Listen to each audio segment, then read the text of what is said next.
Hello, hello. Welcome back to the Nikki Clarke Show on Instagram Live. It's Thursday, May 28th. I had to think for a moment. I kind of mixed up my days. May 28th, and it's at 2 o'clock. And we have an amazing interview coming up with Walker. Marie is the Secretary Treasurer of the Canadian Labour Congress, and I'm so happy to welcome her back to the show. Thank you so much, Marie. Thank you, Nikki. Thank you. I'm just going to have to close this door. Okay, no distractions. We're going to have an awesome interview. And for those joining us, welcome. Shout out to Nina Grad. I'm going to give you a wave. Jane and Andre Ashton. Sweet. Thank you for joining us. All the way from Jamaica. Ashton, are you still in Kuala Lumpur? All righty. Okay, keep them joining. Keep them joining. So let's talk. So happy to see all the wonderful things that you're doing. You're such a strong advocate for workers, and I know you personally. You have such an amazing personality, really a beautiful soul, and I'm not sure many people know that about you, and then that's why I thought, let's talk about the story behind the story, so that people can understand your walk. You're a walker, but people need to know how this happened, and let's get started. So can you tell us a little bit about your background leading up to where you are today? Happy to do so, Nikki, but you and I both need to just make sure that this show is dedicated to our sister Megan Whitfield, who passed suddenly on Sunday. So I'm just dedicating this show to her, and thinking about her strength is helping me have strength now to do what I'm doing.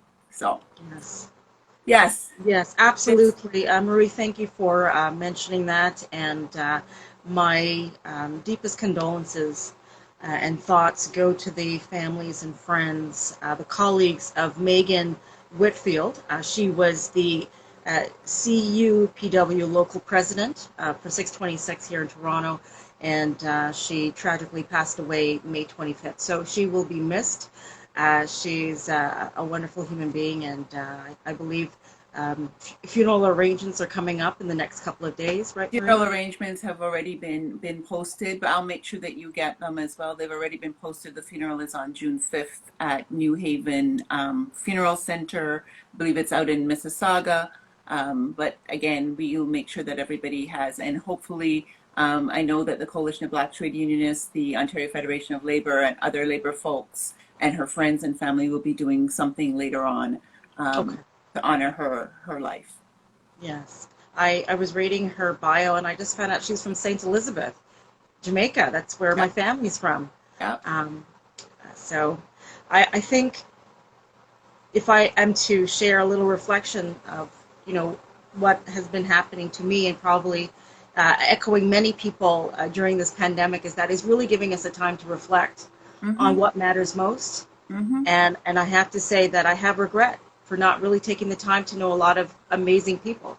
We don't always have the time, but it's like, wow, I wish I had that time to know Megan a little bit better. But God bless her, and may she rest in paradise. And she will.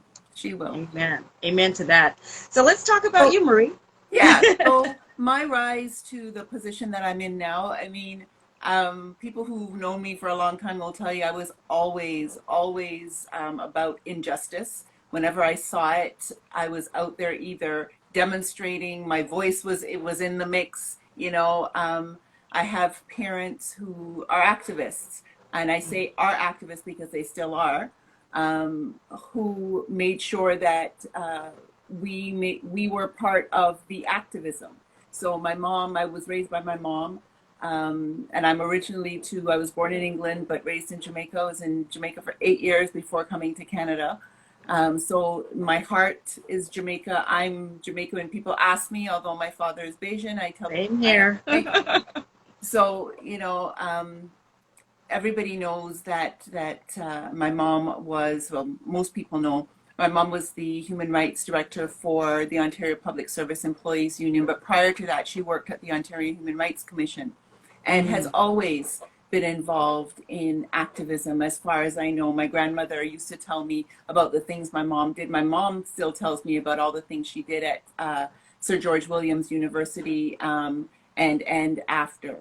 So there was no getting out of being on that front line. In 1979, after the revolution in Grenada, my father took us to Grenada for that summer, and I saw for myself, you know, the work that I do now, I do it because I do honestly believe that another world is possible. And I saw that other world in Grenada. I saw people who were passionate about their country come out and help to fix roads, make sure there was childcare for the people who had to go to work. Just be cordial and friendly. Some of the things that we're seeing from some people now that need to be happening all the time. So I saw that those things could happen. And so, you know, the lessons from my parents have always have been there with me. So when in 2001, Nancy Rich, who was the Canadian Labour Congress Secretary Treasurer, had a women's retreat in Nova Scotia, I went. My understanding, it was the very first time that women who were not on the CLC's Women Committee were invited. And I think there was a lot of eyes that were opened. We talked about how women could change the structure and the culture of the labor movement. And we started doing that. And, you know, as a young person at the time, I figured, well, you know, more talk. We've been talking about this as long as I can remember. My mom was a trade union activist, you know, for forever. And you hear the same talk over and over again, whether it's in the trade union or in the community. So I actually walked away from that retreat thinking, okay, it's the same old, there's not going to be anything done. And shortly after that, I think the retreat was in October, and in January, February of the following year, 2002, then president of QP National, Judy Darcy, whom I have a great deal of respect for, came and asked me if I would be interested in running for the position. And at the time, she told me Barb Byers, who at the time was the president of the Saskatchewan Federation of Labor and known as a rock lefty and, you know, just an all-around great leader.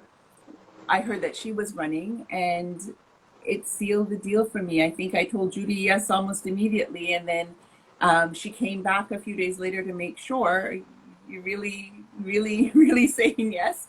And I said yes, and the campaign started. Not much about me changed. I was always on the front line, always out there speaking against injustice, whether the people were from my union or not. And by the way, I come from the Canadian Union of Public Employees. I have worked in various capacities in that particular union. I started out as a dietary aide with Local 79 back in 80s and 90s, actually 80s. I'm dating myself now, in the early 80s. It's all good. But, you know, and at that job actually helped to organize part-time and casual workers. After leaving there, I was part of Ontario Public Service Employees Union when I worked at Catholic Family Services, and then a member of QP. And even during the times when I wasn't a union member, we were organizing for QP. I worked at an agency that we did counseling, culturally specific counseling, education, job search, all of those things. And, you know, we tried to form a union there. And while it was blocked, people still understood the importance of union. So for me, union has always been in my blood. So again, when I was asked to you know, do this position, there was no thought about yes or no. It was yes, it will help people, it will help workers, it will help the most marginalized. And so I said yes. Prior to that, I was on the executive of the Canadian Union of Public Employees as their first diversity vice president. And you can imagine, you know, I had gone to conventions, I think 2 conventions prior to getting the actual seat. And the racism that we were hearing on the floor was absolutely disgusting. So, you know, when Judy again asked me in 1999, I think it was 1999, 2000, to 1999, to do some work with the divisions to get them on board, to get them on side, to get them to understand why this was important. There again, there was no questioning that. I said yes. So people knew who I was because I had held a position on the QP National Executive Board. Because after working so hard to make sure that people understood the need for a diversity seat, the caucus asked me to run. And so I ran and I won. So I served in that position for one term for 2 years. I think that what people need to understand is the union movement is just like any other organization and just like community. There's good and bad in all of it. And I've encountered all of it.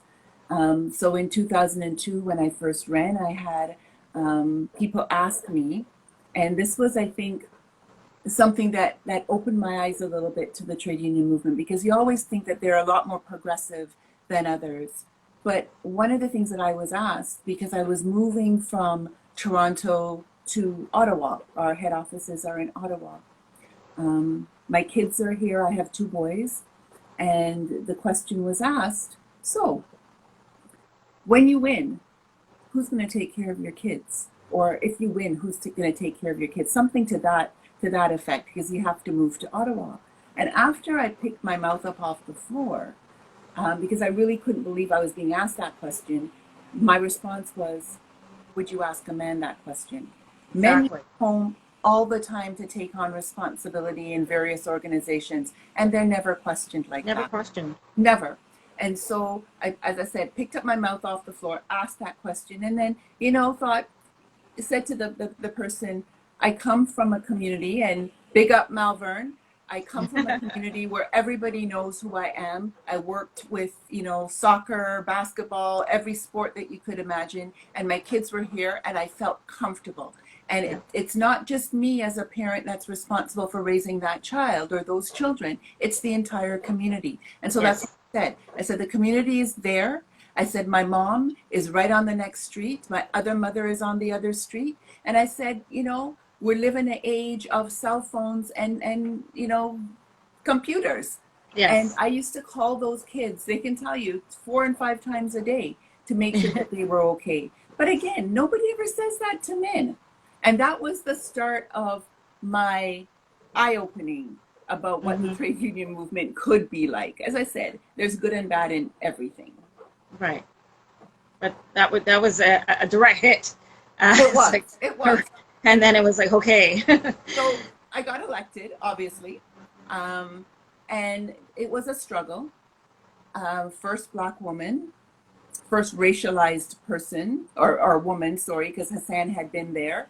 And it was difficult. People did not believe that I had the experience. There were people that were saying, you know, what experience do you have to be here? It's disrespectful for QP to why did they question you then? Because I wasn't a leader. I wasn't the president of a union. I wasn't the president of, you know, a labor council or a federation of labor. So there were questions, and people didn't know a lot about me. So the first few years I had to really prove myself, and it was hard. It was hard.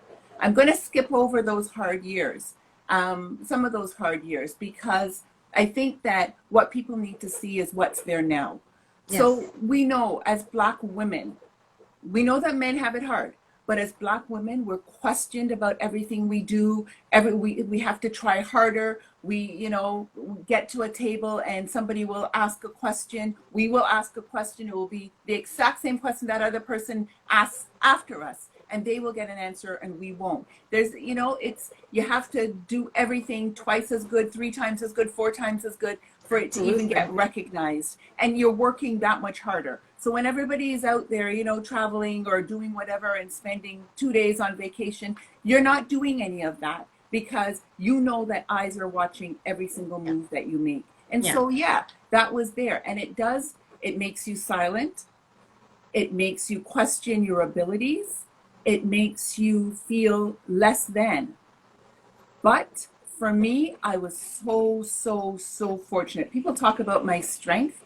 It's the strength of the people that are around me. I thought about all those that came before me. So all those black, and I'm being very specific, black activists and leaders at CUPE in particular that were there before me, that Yes. paved the way for us to be there. And there was no way I could let them down. And as much as I felt like I don't want to do this anymore, every time I got battered, I got up and went back. And I think the last straw was when my son, my youngest son, said to me, I came home one day, I think I had been at the Congress maybe a year and a half. And I said to him, Sidi, you're getting your wish. I'm not doing this anymore. I can't do this anymore. And he looked me dead in the eye and said, you're giving up? You didn't teach us how to give. You know, you taught us never to give up. You're supposed to be a fighter, Mom. And I kind of looked at him and I thought, out of the mouth of babes, you know? And every time I think about giving up, and don't get me wrong, there are days I still think about giving up. But every time I think about giving up, I remember why I'm doing this. I'm doing this to make lives better. And you know what, Nikki? No offense to anyone who's our age, but it's too late for us. It's about the next generation and the generation after that. And I know that if we continue to push for this, somebody said to me the other day, Marie, you know, you continue to fight against racism. Do you think racism is going to end? And if I were to be honest, the answer is no. I don't think it's going to end. But if I don't have hope and keep fighting, then nothing will ever happen. You know, I'm sure no one thought that I'd ever get elected secretary treasurer. No one thought that, you know, Hassan would ever get elected president. No one thought that President Obama would ever get elected president. But even though in the back of our head we didn't think that was possible, we continued to do it, right? We continued to push, and we made it. So me remaining there and staying and saying, yes, you know, I'm going to jump those hurdles. Forget about that. Go under, find a way, go around, go under, go over. You're going to find a way to fight back against all the injustices that are being thrown at you. If I continue to do that, it gives somebody else hope. And you know, we're talking about me, but we started out talking about Megan. And I remember Megan coming to me after I got elected and saying to me, you know what, sister? You're giving me hope. I now know that I can do it. And I hear people, and up to a few months ago, telling me that she's hearing young people say, you know what, it's good that we're seeing people that look like us, that are in leadership positions, because it gives them hope that they can be, that they will be, and that they're going to be leaders in their own right. I know, I got on a soapbox. I get passionate about the next. No, I love it. I really appreciate. So I'm here. It's been 18 years. 18 years. I started out as executive vice president in 2002. And in 2017, I was elected as secretary treasurer. And as I said before, it hasn't been easy, but nothing worth winning, nothing comes easily. It's a fight for everything. And I think my election in 2002, I was surrounded by supportive women. And I think that what we need to remember in 2020 is that we need to continue to support women in leadership, but we need to stay with them, right? That's absolutely. You're preaching to the choir. Right? That support stays all the way through. And that support doesn't need to be a big thing. You and I both know it's, hey sis, just checking in to see if you're okay. And it could be just a hug on a WhatsApp, or a hug on a text, or, you know, a sweet picture on an Instagram, or just, you know, a call. I just calling to say hi. Don't need anything, don't want anything, just calling to say hi. That's all it needs to be. And, you know, you are part of an amazing sisters group that I have on WhatsApp. It's important just to know that there are other sisters that are feeling the way that you are, and that are going through the same things that you are, and you have something and a place to bounce things off of. Key. So important. Absolutely. We need support. It was my rant. I see some hearts going up there, even hearts, virtual hearts. They make a difference in someone's day. Thank you so much for those who've joined. V. Clarke, Prince Styles, thank you. I'm going to give you a wave. Someone said, Auntie, I just texted you. I don't even know who that is. I can't see. Let me look to see who Let's that. see. That was Oh, well, that's the handle Keon. is Hey, Keon. awesome. Well, Some amazing young men. And you know what? As they're on the line and they're on, let me just give them a so one of the things that I do and I have been and I continue to be is a community mom.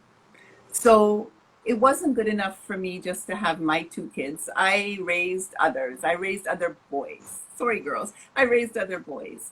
And I am so proud of all of them, every last one, because they grew up in an area where nobody expected them to make anything of themselves, but yes, because there were people who believed in them and gave them a hand up, right? And a hand up doesn't mean that you have to give them money or anything like that. It's just passing by and saying, hey, what's up sometimes, or saying, if you need anything, just come knock on my door or give me a call.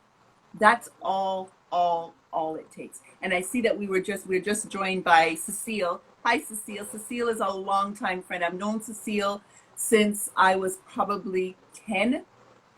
And she grew up the same way that I grew up. If you have, you give, right? And you make sure that everybody around you feels the love. So to those that are on, and Ashton was on earlier, Keon is on, to those that have been part of the Vern community, Gemshaw Hug family, big up to all of you, because I all love right. every single one of you. And they watch what I do, and they then become active. You would never think that a bunch of ballers from Vern would be active politically in anything, but they are, They because they are. understand that it's important. If they are not present in that activism, then they have no right to complain about, what happens when a Ford gets elected, or, we're not in the state, so I can say a 45 gets elected. They know what to say. They know what to do, to push and to say, we got your back and we understand what you're doing. So big up to all of them. And they're the first ones to say, Auntie, we belong to a union, because they also Yeah. know what unions do and what we're capable of. And we're seeing that today with COVID-19. So we're switching up a little. Absolutely. And Marie, big up to everyone who joined us. So proud to be your sister, Marie. That's Downs, Nan. And then Hi. Cecilia said, I love you, Auntie. Bright Eyes, thank you for joining us. Absolutely. It's the African proverb. It takes a village to raise a child. I grew up the same way, with parents who adopted many children. Anyone who needed, they would provide whatever resources. It was just a little bit of tuition money, or just a call or a prayer. They were there, and that was instilled in me in a very early age. So being able to, like you do, Marie, be available. That's all it takes. Yeah. Just to be available. You don't need to be rich. Just be available for people, and that's a wealth right there. So you alluded to the name Ford, and I think maybe we can just talk about that. I think we all saw the emotional reaction, or so-called emotional reaction of Doug Ford as he was being asked about why did the long-term care, long-term homes, why did the conditions get to such a horrific state after 2 years in government? And he said, well, I take full ownership, but I think that's just a little bit too late right now. What's your comment on that? Also, after a lifetime of the workers in those places saying that there were problems, right? They were saying that there were problems. So I think that I don't want to push him down the whole way, because he's been present through the pandemic, but he's wrong on this one. We need a public inquiry. We need a public inquiry. All of us know somebody that's impacted in a long-term care, whether that somebody is a resident of a long-term care or a staff person of a long-term care. We know what they have to go through on a regular basis, and if you can't look at yourself, know that you will get to that stage one day, and you might not have We all anybody will. for you, Yeah. so you will end up in one of those homes. then, you know, and if you don't think that you need to have a public inquiry to look at everything that is happening and it to be above board and transparent, then buddy, we got a serious problem. A serious problem. You know? And why did a pandemic have to expose Well, the pandemic has exposed a whole lot. A whole lot, a whole lot, you know. So there you have it. We have. Let me hear from you, Marie. I spoke to Tyler Downey, who is the Secretary Treasurer of the SEIU, and he was telling me some heartbreaking conversations he had with nurses and PSWs. What are you hearing from the front line as workers are going out there and risking their lives for the safety of others? What are they telling you? So let's talk about two things, because there's positives and there's negatives, right? Sure.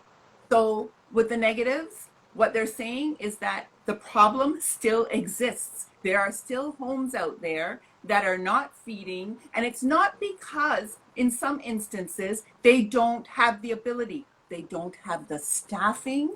They don't have the funding, right? People don't have those things. When you cut a certain chunk of money from healthcare, it is eventually going to come back and hurt you.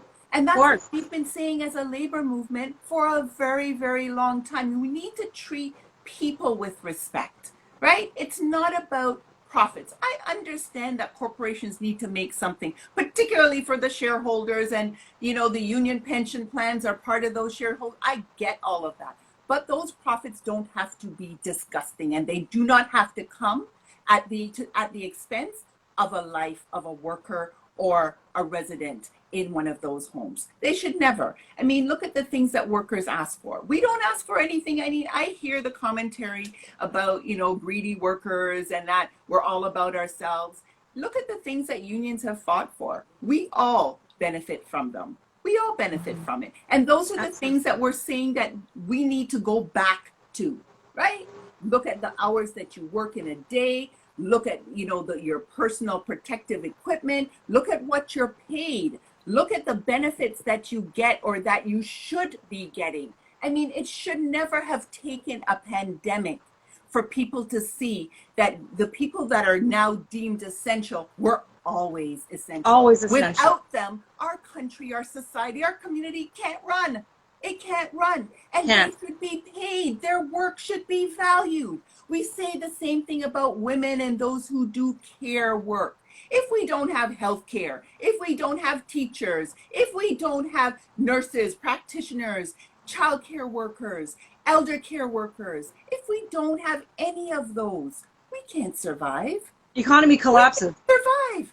It collapses. And if we pay them what they are deserved, what they deserve, what they are valued, or how they are valued, treat them as valued citizens. If we do that, we will be better off, because they will have the money in their pockets to go spend in the community and boost the economy, and the residents will be well taken care of, and the system will work. It will make money, because if you get a reputation of treating your workers well and treating your residents well, treating your customers, whatever kind of work you do, or whatever kind of business it is, if you get that kind of reputation, you're going to get those profits, because people are going to come in word of mouth. They're going to talk about the service you're providing, the product you're providing. Yes. That's all it takes. It's not hard. It's real easy. Treat people the way that you want to be treated. I know that you heard that growing up. I heard it was drilled into my head. And you know, I am not sad that it was drilled into my head, because that's what's helped me last in the labor movement this long. Treating people the way that you want to be treated. I want to be treated with respect. I want to be treated with kindness, right? I want people to care. And so I'm going to try and do the same thing. And that's what I think I have spent the last 18 years in the trade union movement doing. Yes, and you've done it so brilliantly. And I want to thank you for supporting me when I was running both provincially and federally. You were there for me. You know, you were there for me. It's important. And I have an elephant's memory. So I remember, and I I'm the same. I'm loyal to the bone. So whatever you give, whatever energy you give, it will come back. It will. So just be kind for goodness sake. All right. Well, thank you for talking about that. I also, you mentioned about the benefits, and just recently, Prime Minister Trudeau, And now with the pressure from NDP leader Jagmeet Singh, agreed to move ahead with a 10-day paid sick leave. Can you talk about that? I can just say that I am elated. As a movement, we've been talking about 14 days. I remember I come out of the education system, so I remember when they were trying to take sick days away from it was provincial workers at the time. And we pushed back and said, hey, you know, there's going to come a day you're going to regret this. There's a reason why all of these things were put in place. And now it's coming home to roost. People are seeing it will cost you more if these things aren't in place. So the pandemic has, I mean, I started out talking about the good and the bad, but the pandemic has done some good things as well. Yes, so it's pushed and it's made sure that everybody now knows that you have a right to personal protective equipment. Correct? It's made sure that the people that are considered essential get a raise in pay. It shouldn't have taken a pandemic, but it took a pandemic, and they're thankful for that. And now they have sick days. There's all kinds of things that the pandemic have done, that the federal government has done because of the pandemic, that needs to remain. It needs to be part of the new normal. Treating workers with that respect, making sure they're healthy and safe, making sure that they have care 24 hours, that's in public hands, right? All of that is important. They were able to do that in the blink of an eye when the pandemic hit. I'm sure they're going to be able to continue it. And will take all of us, get your friends, your neighbors, everybody to write letters to every single level of government, every single level, and tell them that these things that they've put in place, the fact that there is no waiting period for EI, all of those things, the guaranteed income, all of those things need to remain. Because when the next pandemic hits, and I'm saying when, not if, because it will hit, then all of that will be in place already. Sure. It'll be there. And Yes. so all we then have to do is just flip everything on. Everything will be in place already. You know? Absolutely. So what we'll have to do, the flipping on will be our social distancing and our isolation, whatever it's going to take, but everything else will be in place to make sure that workers and people in this country stay safe, stay healthy, stay fed, stay housed, right? Stay clothed, all of those things. Their basic necessities will be taken care of. Absolutely. So definitely reach out to your elected official. They are elected. You put them in power. So hold them accountable.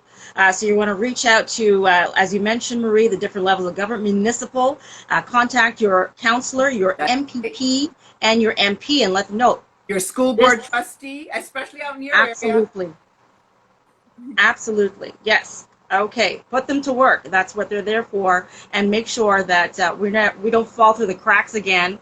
All these huge holes that we've observed in healthcare and education doesn't become an eyesore anymore. We got to deal with it now, and we can't turn a blind eye anymore. Too many people are suffering. So I thank you for bringing that up. Race-based data. Race-based disaggregated data is what is needed, because then you can see which communities are impacted by various things, how they're dealing with it, and then you know what exactly to put in place. So I'm pushing every single level of government, every ministry, to make sure that they are collecting race-based data, and you're doing it in consultation with the Black communities. Yes. Consult, not dictate. Exactly. Yes. That's wonderful. So race-based data is something that we're going to push for as well. So do you know of any organizations, or even through the CLC, where are these areas kind of distributed? So there are race-based data? The Coalition of Black Trade Unionists is looking at it, but there is a group that has been set up.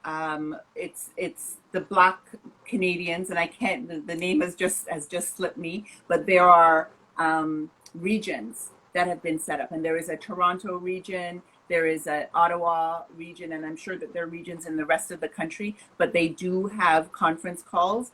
You can get information, and I apologize to Floydine, but I'm going to send you all to the JCA, to CAFCAN, to get the information, because they have all of the information on their site. And I'll provide it later on. It's in my phone somewhere. I'll provide it later on for everyone. But the Jamaica Canadian Association has the information on their website. Okay, excellent, excellent. I was going through my feed yesterday, and I saw a post that you put up, Marie, about something that just happened in Minneapolis, and George Floyd. The horrific images, the video that is being kind of gone viral right now, and I saw a quote by Will Smith, and he said that racism isn't getting worse; it's getting filmed. What's your comment on that?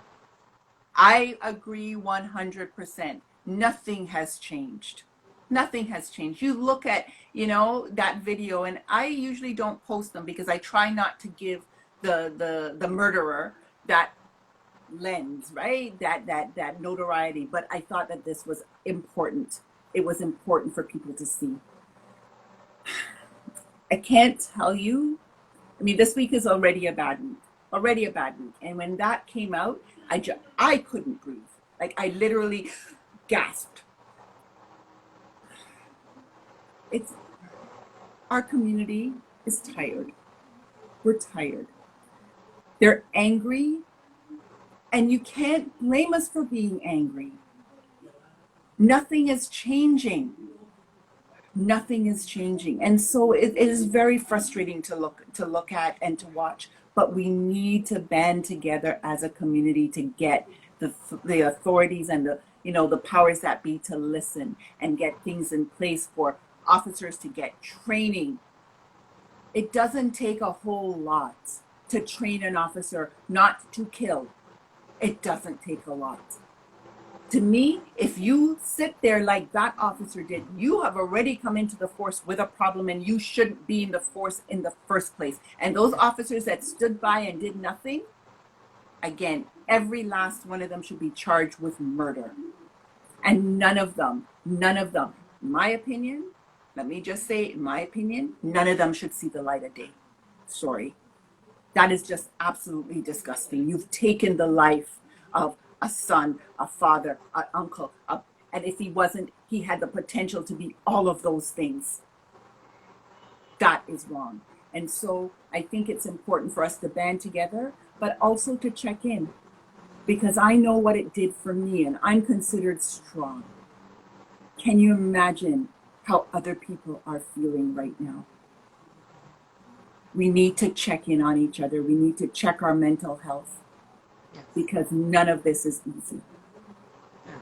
We've got compounded with everything else that's going on. Exactly. The COVID deaths that are happening in our community at a greater number. Everything that's happening is compounding. You're working from home. You've got children pulling and pushing at you. Everything is compounding. We need to check in, and we need to work together with each other. Minnesota, and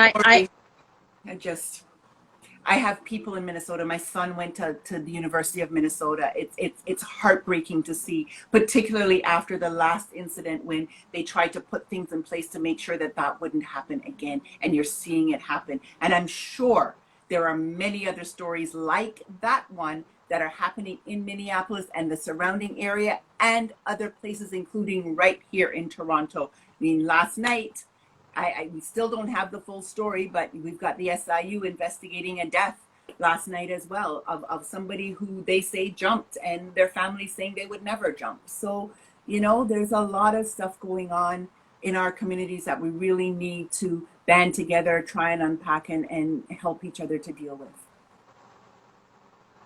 And end racism, anti-Black racism. Like you said, it's going to take a while. It's going to take some time. It is. But We've got to keep the discourse going. We have to stop denying what is in your face and is happening. And I believe the denial is part of the racism.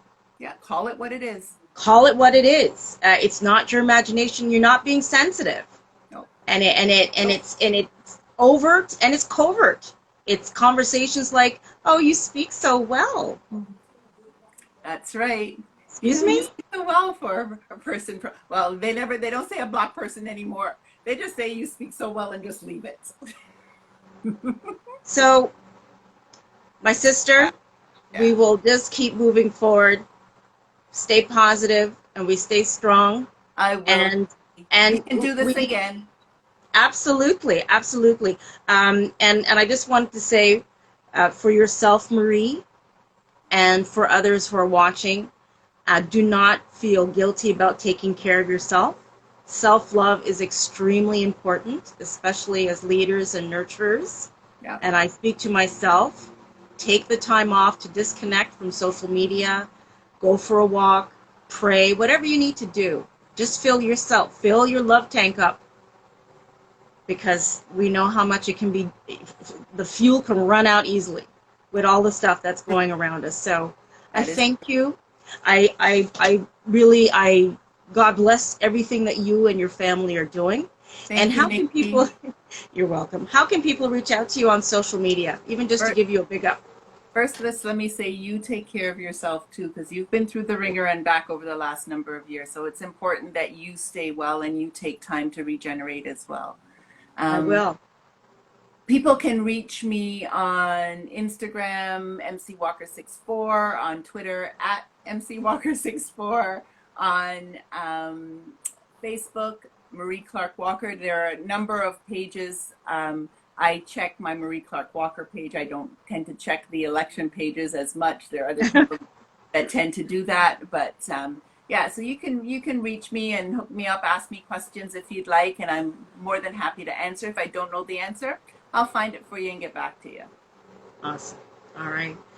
Marie Clarke Walker, thank you so much. Secretary Treasurer of the Canadian Labour Congress, mom, wifey, auntie, daughter, all the many roles that you do so well. Thank you. And thank you, Nikki. And thank all of you that stayed on and watched. Thank you so, so much. Yes, thank you to everyone. By the way, this is my first IG Live. Is it? Yes. Yay! Yay! Victory! All right, so you can catch this episode. If you're not watching it live, we're going to have it up on YouTube in just a few. So God bless you, Marie, and we'll talk soon. Thanks. Bye for now, everyone. Love Thanks you. for joining. Love you guys. Lots of love. Ciao.